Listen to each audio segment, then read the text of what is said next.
Nah, di antara kalian ada yang pakai, saya yakin kalian semua atau di antara kalian pasti ada yang sering main sosmed, terutama misalnya TikTok dan Twitter. Ada yang familiar dengan apa video ini? Ini cukup viral minggu ini dan cukup berkaitan dengan subbab kita. Belum pernah lewat FYP saya, Pak. Oh, beda FYP berarti. Sudah, Pak, masuk FYP. Ya. Putri masuk. Ada yang tahu ini tentang apa? Selain Putri? Income, Pak.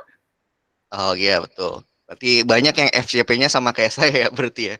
Oke, kalau yang belum lihat kita mulai ya. Ini beberapa preview, mudah-mudahan audionya ada.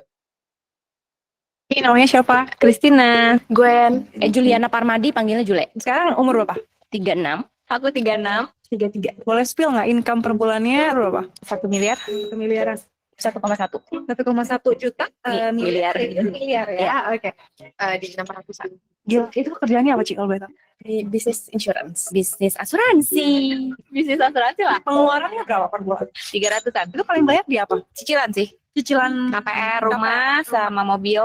Uang sekolah. Sekeluarga mah 150 gitu kali ya. Paling banyak untuk apa? Untuk keluarga sih paling banyak. Cicilan, sekolah anak, terus orang tua kan ngasih juga gitu-gitu. 100 juta aja. 100 juta? Nah, udah ada anak 2.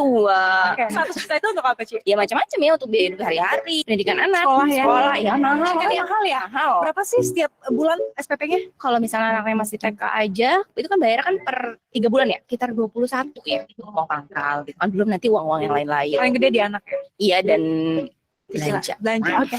Tetap ya. Nggak boleh kalah sama pendidikan anak. Thank you ya, Ci. Oke, itu jadi sedikit preview yang ingin saya diskusikan kali ini.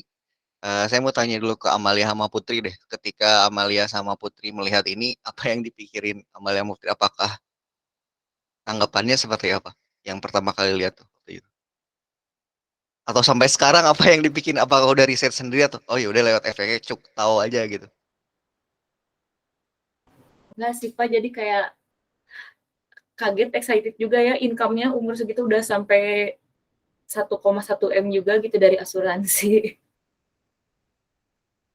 Tapi Terus sempat kayak riset apa? mereka tuh kayak gimana? Gimana Pak? Lanjut aja dulu. Oh iya kan, kayak terus kan dari asuransi gitu, terus kayak apa, pengeluarannya juga gitu. Ada yang cuman dari income-nya yang 1 miliar, pengeluarannya itu cuman apa, hampir cuman 10% dari income-nya doang gitu Pak. Manage uangnya. Hebat sih. Oh, oke. Kalau dari Putri seperti apa? Sama sih Pak kayak Amalia, waktu lihat tuh kayak kaget, kok bisa gitu. Terus dari pengeluarannya pun kok bisa sedikit gitu, jadi nggak setara sama si pendapatannya, nge-manage uangnya bagus gitu. Oh, oke. Kita caranya dua cowok deh. Enrico lihat video yang tadi? Lihat Pak. Nah, menurut Enrico seperti apa? Tanggapan Enrico melihat hal tersebut? Gimana ya? Yang hebat sih di usia muda bisa menghasilkan income segitu banyaknya Pak. Jadi lebih ke kaget semua. Kalau terakhir nih kita tanya satu cowok lagi nih. Fahmi? Ya Pak, kalau menurut Fahmi sih ya kaget juga, di umur segitu income-nya udah pada gede, tapi yang bikin Fahmi lebih penasaran, proses dia bagaimana dapat income segitu dalam umur segitu gitu Pak. Tapi menurut Fahmi mereka tuh pekerjaannya apa yang ditangkap dari VT yang pendek ini? Ketiga orang ini. Asuransi Pak. Sebagai Ya. apa kelihatannya? Kayak bisnis asuransi gitu Pak. Oke, berarti memang kemarin juga kan di preview kalian belum terlalu mengetahui tentang bisnis asuransi ya. Tapi mungkin dari tadi yang saya bisa summarize adalah dari kan bagaimana bisa pegawai asuransi kayak gini dan juga yang beberapa saya baca juga itu bisa viral di TikTok dan pendapatannya mencapai 1,1 miliar per bulan. Pas ketika saya lihat ini, itu saya langsung tahu bahwasanya sebenarnya ini adalah Ini adalah konten buat promosi sebenarnya. Jadi kalau kalian yang belum tahu, si Felicia Putri Cikaka ini adalah content creator yang saya rasa mereka berafiliasi dengan ketiga orang ini. Jadi 3 orang tadi itu sebenarnya berasal dari satu perusahaan yang sama. Jadi mereka membuat agensi perusahaan asuransi, lalu mereka bikin mungkin kerjasama sama Felicia untuk promosi mereka sendiri. Jadi kalau tadi misalkan, oh bisa sih yang pegawai biasa, ada beberapa atau di antara kalian, kok bisa sih dia ya memang bisa saja karena mereka itu sebenarnya bukan pegawai biasa. Mereka itu adalah co-founder, bisa kalian kalau lihat di sini kan, co-founder dari agensi asuransi yang mereka sampaikan. Nah, berkaitannya dengan hal yang pembahasan kita mengenai merancang sistem e-bisnis, kalau kalian ketahui nih, kalau misalnya kita bahas langsung praktikal aja ya, karena kalau sepengetahuan saya, kalau ada pengalaman saya dan kemarin ditanya kalian juga, di pikiran kalian kan e-commerce itu adalah tempat buat jualan barang-barang kan. Barang-barang itu adalah produk yang elektronik segala macam. Cuman ini yang ingin saya highlight pada hari ini adalah produk yang berupa jasa itu jarang kita sentuh karena sifatnya memang intangible, tidak bisa kita lihat. Nah, ini saya akan sedikit contohkan dari case ini tentang bagaimana si mereka ini membangun sistem e-bisnis dari sebuah industri yang sifatnya tradisional. Oke. Nah, seperti yang kalian ketahui, misalkan di antara kalian kan kita semua tahu kalian pakai BPJS Kesehatan kan? Kalian pakai BPJS Kesehatan kan? Saya mau Nuriani pakai BPJS kan, BPJS Kesehatan. Pakai, Pak. Nah, kalian kan pasti pakai BPJS Kesehatan. Ada yang mungkin sudah ada, selain kesehatan mungkin ada asuransi jiwa dan sebagainya. Nah, itu kan sifatnya dulu harus tradisional gitu, belum ada bisnis bikin kayak gini. Jadi mereka tuh bikin sistemnya itu secara manual, harus telepon, nyari nasabah segala macam. Nah, mereka membuat e-bisnis, salah satu langkah untuk membuat e-bisnis adalah kalian udah pernah ngambil mata kuliah ada sistem informasi manajemen kan? Sudah, Pak. Nah, kalau Udah, ada yang Pak. seperti saya mungkin Enrico kebetulan di kelas saya dulu ya Enrico ya. Iya, Pak. Nah, itu kan saya tekankan waktu itu tuh supaya bikin sistem kan, bikin SIM bagaimana bikinnya. Nah, mereka itu membuat satu channel, kalau kalian udah tahu lah alur SIM segala macam, satu channelnya itu ini, websitenya ini. Nah, websitenya kalau kalian bikin produk jasa kan ada produk segala macam, itu segala macam. Ini kalau misalkan, nggak usah saya klik di sini aja. Nah, si websitenya itu isinya cuman gini doang, 3. Karena produk mereka itu jasa. Kalau kalian perbankan juga biasanya cuma ada brosur-brosur, jadi sifatnya cuma about us yang jelasin mereka apa, partnernya itu isinya yang tadi, yang mereka itu, range dan juga kontak email. Nah, ini adalah salah satu landing page atau website utama ketika kalian akan membuat sebuah e-bisnis. Contohnya kan tadi kalau secara tradisional kan harus telepon segala macam jualan. Taruhlah misalkan produk lain, produk yang real yang kalian bisa bayangkan itu misalkan jualan mobil, sales mobil misalkan. Mereka punya bisnis mobil atau properti. Itu kan nawarin telepon segala macam. Nah, untuk kalian bisa escalate atau bertambah gitu membuat sebuah e-bisnis, nah langkah pertama itu adalah kalian harus membuat sebuah website atau landing page. Oke, saya rasa kalian sudah pernah belajar ini secara basic, secara dasar di mata kuliah Sistem Informasi Manajemen. Nah, kenapa kalian harus membuat sebuah website? Di sini saya akan bagi 2 kuadran ya, dari yang tadi ya. Jadi 8 benefit atau keuntungan ketika e-commerce kalian itu memiliki website sendiri. Oke. Yang pertama adalah ini kalau di kuadran yang bagian kiri atau di sisi bagian kiri yang sebelah sini, ini adalah keuntungan-keuntungan ketika produknya itu adalah barang. Ini adalah produknya barang. Nah, kalau yang kuadran yang sisi yang bagian sebelah sini, ini adalah kuadran yang untuk produknya jasa. Misalkan ada jasa untuk memasak di antara kalian, terus ada juga di antara kalian punya kemampuan fotografi, kan di situ harus memperlihatkan portofolio sebenarnya. Salah satu benefitnya adalah bisa menjual dengan cepat, biayanya rendah, terus bisa mencari barang online kan kalian juga kalau online nggak langsung ke marketplace, kadang ada googling dulu dari mana, ataupun kalian bisa mempromosikan fitur-fitur lebih, video-video lain bisa buat sebuah artikel untuk insight yang digunakan oleh customer. Juga bisa mencapai customer baru, misalkan kalau kalian jualan di marketplace doang, nggak punya website sendiri kan, misalkan ada orang dari luar negeri mau balik produk kalian ataupun orang yang nggak pakai marketplace tersebut kan juga bisa kalian reach. Lalu adalah strategi untuk konten marketing, lalu serving the market niche market dan meet customer their location karena nggak semua orang pakai marketplace. Nah, kalau di sisi lain agak mirip-mirip juga dengan hal yang tadi produknya berupa barang. Yang pertama adalah referrals. Kalau produknya jasa, seperti yang tadi saya contohkan asuransi ya. Jadi potensial customer bisa melihat online profile dari kita. Seperti tadi kan saya nggak tahu ini mereka tuh bisnis apa sih sebenarnya. Mereka tuh siapa sih? Saya udah kelihatan kentara banget yang tadi di bisnis asuransi tersebut. Itu adalah konten marketing. Kenapa saya tahu? Karena saya sendiri adalah pelaku di industri asuransi tersebut. Jadi saya salah satu bagian dari industri asuransi tersebut. Jadi saya langsung tahu. Nah, langsung saya cari namanya dan saya menemukan web tersebut. Dari pengalaman tersebut saya langsung tahu lah online profile mereka. Oh, mereka dari perusahaan asuransi itu. Kemudian adalah ini, more business optimized for search engine. Jadi ketika saya nyari produk kalian di Google itu langsung muncul. Ataupun nggak muncul di Google itu ada istilahnya itu kalau kalian belajar di sistem informasi manajemen sebelumnya ada istilahnya SEO kan. Search Engine Optimization. Supaya nanti bisa optimal dalam first page atau sesuai yang ingin kalian inginkan ada search engine tersebut. Lalu yang ketiga adalah kredibilitas. Ketika kalian ingin membuat sesuatu gitu kan kalian kadang pengen lihat juga website resminya apakah ada atau enggak, tempat tokonya di mana, lokasinya di mana, nomor telepon yang bisa dituju di mana. Nah, itu salah satu fungsi dari website tersebut.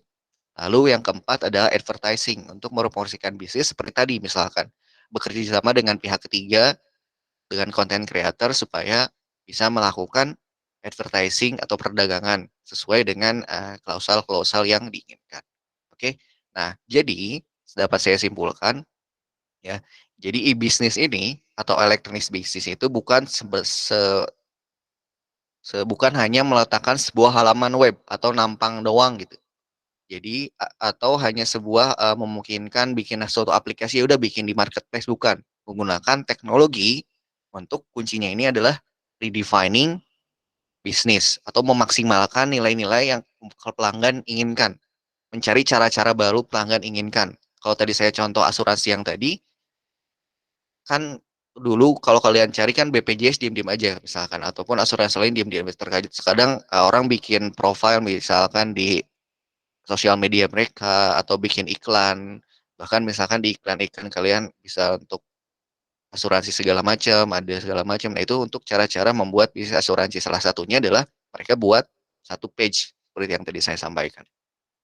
Kemudian mengubah lanskap kompetitif melalui saluran distribusi. Lalu dampak pasar juga memperluas jangkauan pasar. Karena kalian punya tadi page yang tadi, kredibilitas yang tadi. Kemudian meningkatkan kecepatan bisnis, menyederhanakan transaksi, dan meningkatkan harapan pelanggan atas barang-barang kalian. Dan membuat serta membunuh perusahaan dalam tanda kutip. Oke, jadi e-bisnis itu adalah suatu ilmuwan yang sangat kompleks. Tadi contohnya adalah gabungan dari beberapa keilmuan yang telah kalian pelajari di semester-semester sebelumnya.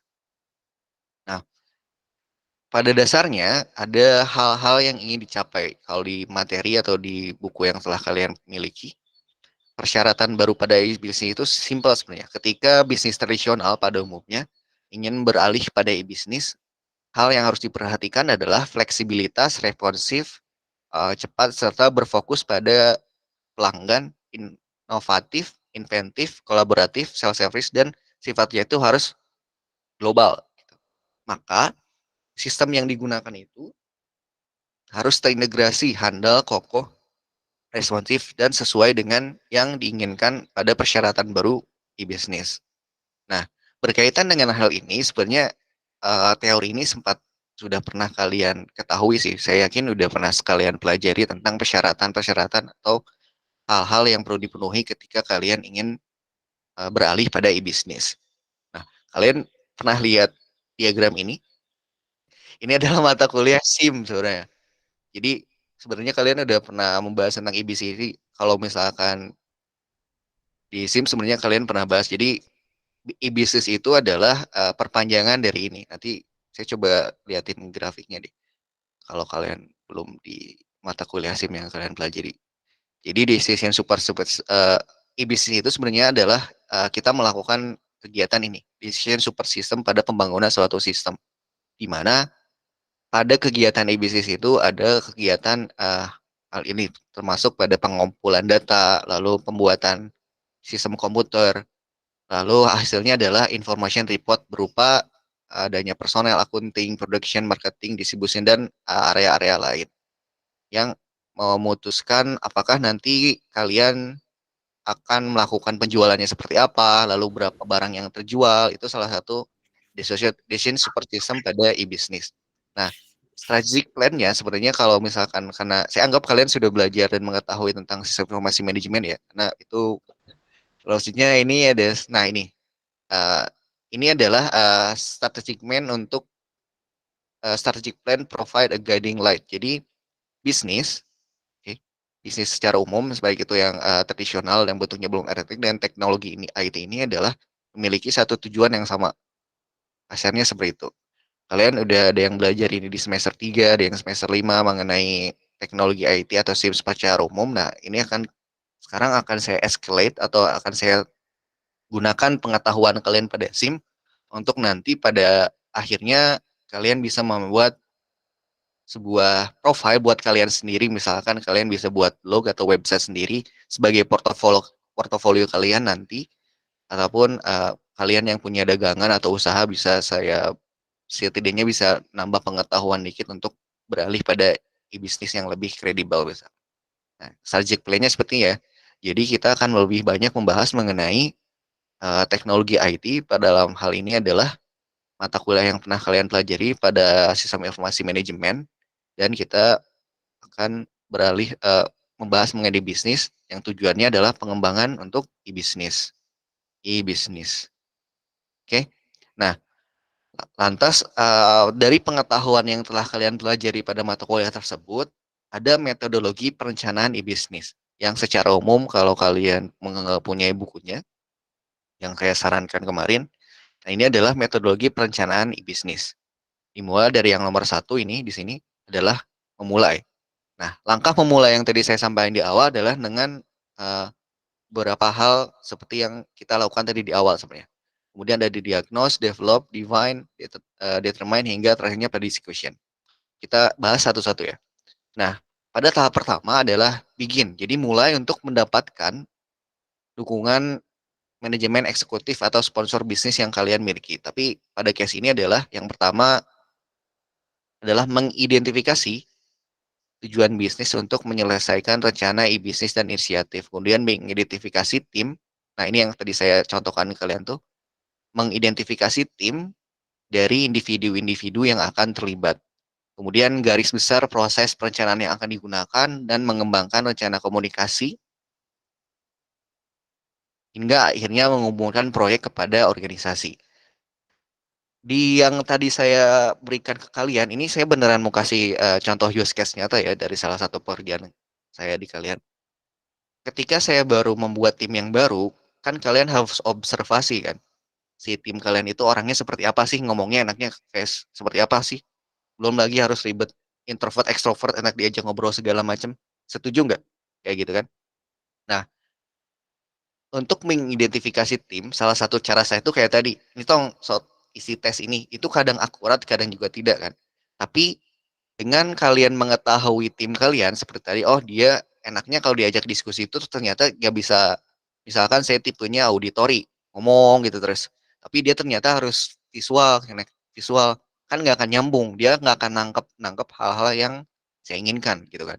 Makanya saya sampaikan tadi di awal, bahwasanya mengenali atau mengidentifikasi tim dari individu-individu yang berbeda yang akan terlibat itu salah satu tahap di beginning untuk kalian memulai bisnis. Apakah kalian mulai bekerja dengan diri sendiri ataupun bersama dengan orang lain, misalkan dua atau trio. Oke, seperti itu ya. Jadi bikin mulai dengan mengidentifikasi yang pertama, kalau misalnya di korporat adalah izin dari sponsor bisnis, lalu identifikasi tim, kata kuncinya, dan mengembangkan rencana komunikasi hingga disampaikan langkah-langkah yang akan dituju untuk mencapai bisnis pada organisasi. Kemudian sudah dimulai rencana segala macam mengenali tim. Yang kedua adalah melakukan diagnosa. Diagnosa ini apa? Adalah dengan ini, bagaimana bagaimana kegiatan bisnis ini dapat mempengaruhi organisasi. Kemudian dokumen-dokumen yang untuk digunakan dalam mengembangkan bisnis. Lalu mengidentifikasi para pemangku kepentingan, siapa aja misalkan dalam proses e-bisnis ini. Lalu mendiagnosa industri dan tampak eksternal pada serta nilai rantai pasokannya. Dan yang terakhir adalah mendiagnosis kekuatan, kelemahan, peluang, dan ancaman. Oke, karena tadi di awal contoh saya itu adalah bisnis asuransi. Nah, tadi kan sudah di klop lah, anggaplah 3 orang yang tadi di awal itu adalah satu tim. Oke, mereka sudah temenan dekat gitu kan. Mereka udah memulai, oke, saya udah bikin tim nih. Yuk kita mulai bisnis kita adalah agen biasa, kita bikin kantor agensi aja gitu. Kemudian setelah itu mereka mendiagnosa kan. Nah, cara mendiagnosanya seperti ini. Jadi kalau kalian tadi baca, mereka tuh membuat bisnisnya itu tahun 2019. Oke. Berarti 1 tahun sebelum pandemi ya. Ketika pandemi menyerang mungkin bingung, akhirnya mereka beralih pada e-bisnis. Nah, kenapa akhirnya mereka yakin dan memutuskan hal tersebut? Nah, salah satu ini saya contoh simpel saja, seperti yang kemarin di diagnosa tren-tren global. Nah, ini adalah salah satu contoh kenapa mereka bisa berhasil dan Indonesia itu adalah salah satu market yang cukup seksoi atau seksi bagi industri asuransi. Nah, secara umum, ini yang ingin saya lihatin seperti ini. Ini ini adalah top rank negara di dunia. Ini sebenarnya nggak ada riset. Saya belum menemukan riset yang saya paparkan pada slide ini, belum saya temukan riset secara mendalam ya. Tapi kalian bisa cari tahu atau ini sebagai pengetahuan umum saja. Nah, ini adalah negara dengan kekuatan ekonomi tinggi. Yang pertama kita tahu lah, yang pertama Amerika Serikat, kemudian kedua United Kingdom, Prancis, Cina, Rusia, Jepang, Jerman, Australia, India, ke-10 Itali, bahkan yang terakhir adalah di Turki. Kekuatannya adalah regional power, ini Amerika super power bisa kemana-mana, UK adalah global power. Nah, dibalik dengan ini temuan saya pribadi ya, ini belum saya temukan risetnya, tapi ini adalah top global insurance market di 2021 berdasarkan country turnover-nya. Yang pertama, Amerika Serikat, Cina, Jepang, United Kingdom, Jerman, Prancis, South Korea, Italia, Kanada, dan India. Dari 2 diagram ini aja, misalkan, ada yang bisa menemukan kesamaan nggak? Apa? Satu aja. Apa yang bisa kalian dari yang diagram ini dengan yang ini, listnya, apa yang bisa kalian temukan?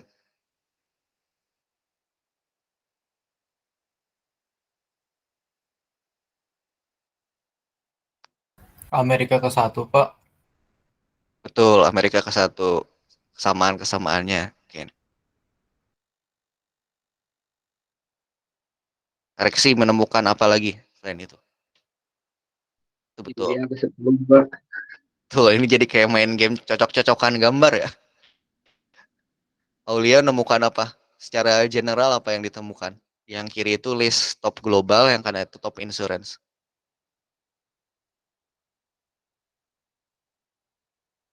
Titania atau Aji menemukan sesuatu lain? India sama-sama di posisi nomor 10, Pak. Betul. Itu juga betul. Tapi ada yang lebih umum lagi nih.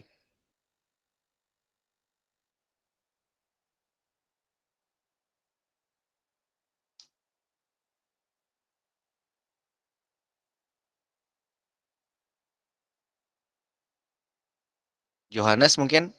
Atau Yuspi?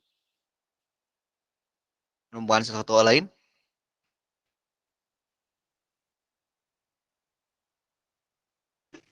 Amerika sama Cina naik turunnya sama, Pak. Oke. Ada lagi? Ya Pak, Hmm? Amerika jauh banget dari negara lain Pak. Oke. Oke, baik. Situasinya. Kalian berarti berfokus pada rank-rank ini ya, tapi coba deh kalian ini kan. Ini adalah Global Insurance Market tahun 2001 ya. Kalian nyadar gak sih dari 10 negara ini semuanya ada di top global ini walaupun urutannya berbeda gitu. Ya enggak? Iya Pak. Nah, yang saya sadari itu waktu itu kayak gitu kan. Oh, kenapa di negara lain? Karena waktu itu karena saya kebetulan pernah cukup lama tinggal di negara tetangga, saya melihat beberapa fenomena tersebut. Kenapa ketika saya waktu itu studi, kok di sini asuransinya segampang gitu. Terus nggak ada si pemerintah misalkan yang pakai BPJS kesehatan itu kok nggak rugi gitu kayak di Indonesia. Nah ternyata pas saya lihat, oh ternyata teori yang pertama ini nggak ada risetnya ya. Kalian boleh nih angkat jadi riset atau mau aja terserah. Tapi ini yang temuan saya. Jadi yang pertama tuh ini negara ini berarti yang pertama berarti tingkat kenaikan ekonomi suatu negara itu berbanding lurus dengan industri asuransinya. Yang kedua itu hipotesis pertama.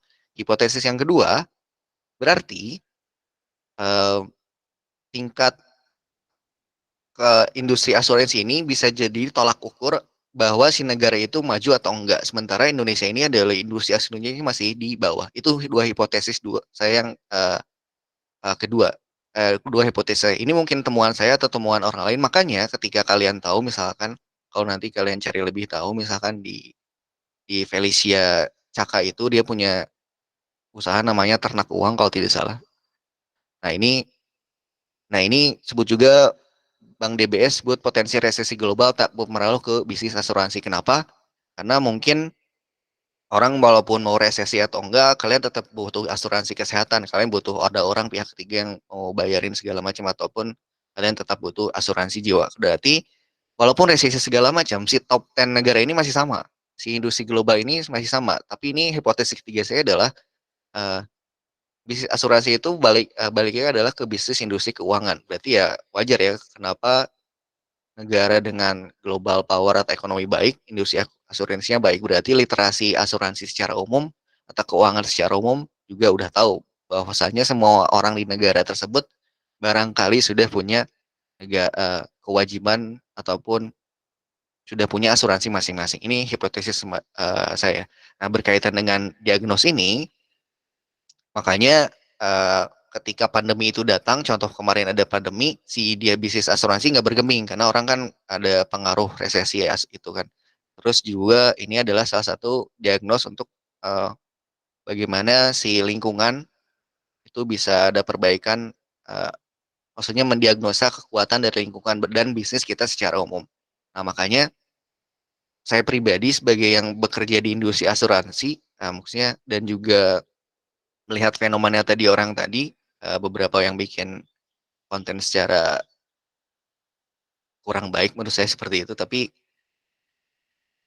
industri asuransi kemungkinan akan baik di 2023 dan ke depannya gitu. Oke, ini salah satu yang ingin saya sampaikan adalah bagaimana mendiagnosa dari yang tadi sampaikan ke depannya seperti apa, agar nanti mungkin akan disampaikan kelemahan kekurangannya pada tim. Jadi mendiagnosa industri dan dampak eksternal serta nilai rantai. Oke. Jadi secara global bisa kalian lihat seperti yang saya sampaikan di proses sesi pertama. Oke. Ini saya contohkan saja bagaimana kalian bisa melakukan analisis sederhana dari bisnis yang akan kalian kembangkan. Oke.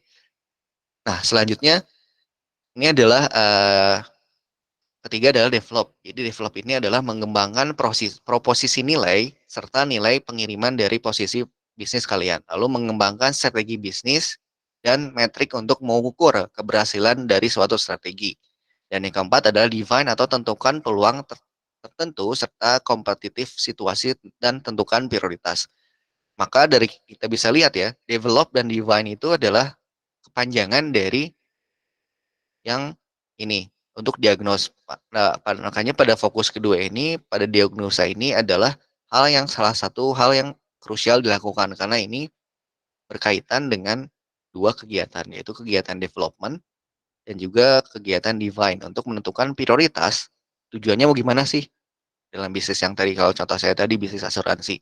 Kemudian kemajuan industrinya bakal seperti apa sih, prospecting atau enggak, apakah kita harus pivot segala macam, apakah websitenya harus seperti apa yang kita bikin, tujuan kita seperti apa, apakah kita harus bikin asuransi secara digital atau segala macamnya. Itu hasil dari diagnos yang tadi. Kemudian yang kelima adalah determine atau menentukan dampak ke arsitektur aplikasi bisnis, infrastruktur teknis, proses bisnisnya seperti apa, dan sistem informasi serta orang-orang dalam organisasi tersebut. Di mana pada determine ini kita menentukan biaya analisis, lalu manfaat serta peta jalan untuk mendapatkan strategi dan mendapatkan persetujuan ada rencana bisnis untuk melanjutkan pengiriman dan rencana. Nah, setelah determine, setelah ditentukan mau kemana-kemana, akhirnya kita ada proses yang keenam, yaitu proses desain aplikasi atau tampilan dan nuansa yang diperlukan untuk melakukan strategi atau nilai proposisi. Dan yang terakhir adalah deliver atau menyampaikan strategi yang ingin disampaikan pada organisasi, baik itu pengembangan, pengujian, pelatihan, dan pelaksanaan, serta mempromosikan dan memasarkan bisnis itu secara fungsionalitas, seperti yang tadi disampaikan atau dicontohkan pada VT TikTok yang tadi. Dan yang terakhir adalah langkah discuss atau diskusikan hasil usaha bisnis dengan mendapatkan feedback. Jadi feedback dari pelanggan, kayak tadi misalkan saya rasa Kitty yang tadi juga mereka mendapatkan feedback yang beragam, baik itu positif atau negatif, untuk melakukan analisis dan menentukan tindakan yang diperlukan. Apakah tadi misalkan harus buat disclaimer atau hanya minta maaf atau segala macam, kan kalian bisa kayak gitu. Apakah harus seperti apa atau bukan seperti apa? Itu salah satu contohnya untuk menentukan tindakan yang diperlukan. 1 sampai 8. Nah, diagram tadi sebenarnya kalian bisa temukan di buku panduan mengenai ini. Jadi 1 sampai 8 ini adalah mulai dari begin, kemudian diagnose, develop, dan diakhiri oleh discuss. Oke.